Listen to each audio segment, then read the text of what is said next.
There's a moment on the journey when the world shifts, if only for an instant. In a flash, the scaffolding of your ambitions, your fears, your identity collapses. Maybe it happened in the hush of meditation, in the grip of crisis, or during a fleeting sense of grace. Whatever the catalyst, you glimpsed something true, beyond the chase for achievement, beyond the stories you'd always believed. It was pure, it was undeniable, and then, as mysteriously as it appeared, it was gone. In its place, silence. This silence is nothing like the blaze you might have expected from awakening. You didn't return, radiating purpose, striding forth with newfound vigor. Instead, the things that once motivated you, work, relationships, the little daily desires, seemed to dim. The old engines sputtered. You wondered, what happened to my drive? Where was the fire that was supposed to ignite after such a breakthrough? Let's begin by releasing the notion that this emptiness is a failure. If your motivation has waned after a profound experience, if you find yourself floating, disconnected, or indifferent, you are not broken. You are not lost. In truth, you may be evolving in ways deeper than mind or will alone could ever engineer. The story we inherit about motivation is almost always this. To succeed, we must chase. To chase, we need a reason. And those reasons are supplied by ego. Prove yourself. Win love. Don't be forgotten. These motivations burn hot and fast. They fuel effort, but they are inherently unstable. The ego finds its meaning in striving for a self that never quite arrives, a future just out of reach. We get hooked on the dopamine hits of progress, affirmation, and hope. But here's the twist.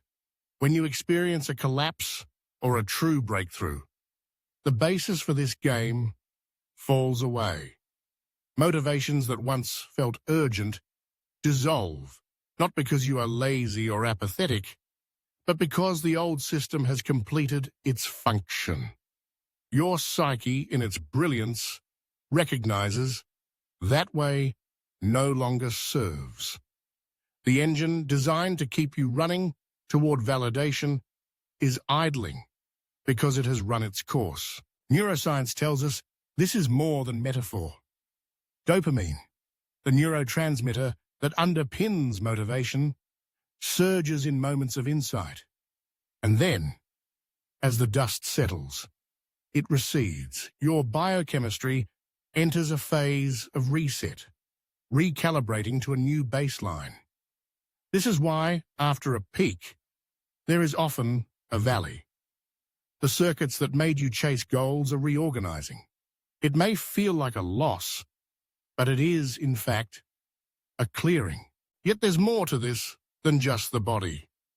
The great traditions, Jungian psychology, Buddhist philosophy, the wisdom of the Bhagavad Gita, Christian and Sufi mysticism, all have a name for this lull after awakening. Jung called it the withdrawal of projection, when you realize the dramas and demands of life had always been your own stories, reflected outward. Buddhism speaks of post-Kensho sloth, the inertia that follows an initial insight. Hindu philosophy records it as tamas, a state of inertia or darkness. Christian mystics call it the dark night of the soul. In Sufi language, fana refers to the dissolution of the small self. Across all these lineages, the warning is the same. After you see through the veil of illusion, your inherited sense of purpose will inevitably vanish. The spark that burned so bright was never truly your own. It was conditioning, a borrowed torch. Once you recognize this, the compulsion to play the old part naturally fades. This is confusing and sometimes frightening. The world does not celebrate this transition. It may even pathologize it, describe it as apathy or depression. Yet, in the language of transformation, it is not a regression, but a threshold, a sacred in-between. The ego, disoriented, flails in this void. It has lost its GPS, its map of meaning. As Jung wrote, enlightenment doesn't come by imagining figures of light, but by making the darkness conscious. You find yourself not as a hero, but as a seed in the earth, dissolving and waiting. Take a breath here. If you are in the midst of this, honor your passage. You have come through something profound. That alone is worthy of recognition.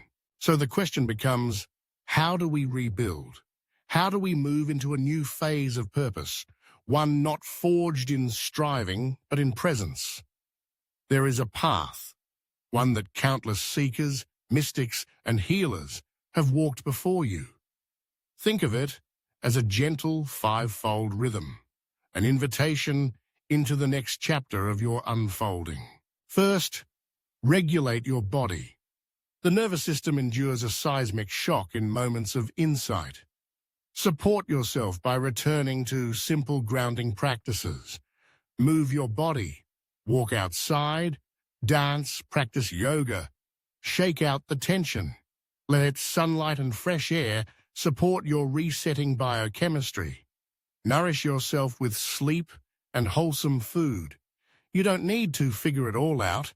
You just need to steward your animal self. Second, routinize service. Don't wait until you feel motivated before you help others. Start now. Small acts of kindness, volunteering, or mentoring can be both grounding and enlivening.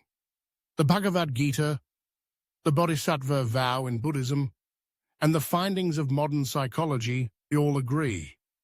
Energy returns through selfless action. When you serve, you reconnect with something larger than yourself. Third, re-anchor in presence. 10 minutes of quiet meditation, slow breathing, mindful chores. These are not optional extras. They are essential scaffolding for a new self to emerge. Your old identity dissolved for a reason. Let your presence be the soil in which the new one grows. Fourth, re-author meaning. The old stories, the narratives of who you must be, are finished. Now, in their absence, you have the chance to write a new narrative. This is the time for intention setting, for journaling your desires, framing new process goals based on learning, creativity, love, and service. You are the author of your next chapter. Fifth, reach for guidance. Even the most solitary seeker thrives in company. Community is not a weakness. It is a mirror in which you see yourself anew. A wise friend, a teacher, or a spiritual group can help you navigate the uncertainty. And remember, if the numbness persists month after month, do not hesitate to seek professional help. There is courage, not shame, in reaching for support. If any of this resonates for you, know you are far from alone. This is a well-worn path, though often walked in silence. As the fog lifts, something remarkable happens. Motivation returns, not as the old compulsive push, but as a gentle, authentic pull. This is a new kind of energy. It does not demand performance. It invites presence. You create not to prove, but to express. You serve not from emptiness, but as an overflowing cup. Your actions become less strategic and more sacred. Even the smallest gestures, brewing tea, tending to a task, writing a single line, gain meaning. Paradoxically, this is the energy that sustains, that does not burn out. It is rooted no longer in the fragile ego, but in soul and wholeness. So if you find yourself in the quiet after awakening, doubting who you are or why you get up each day, know this. The void is not your end. It is the rich loam from which your true self will emerge. Your soul is not lost. It is incubating. Your fire has not died. It is refining into light. You are right on time. And the journey, your real story, is only just beginning.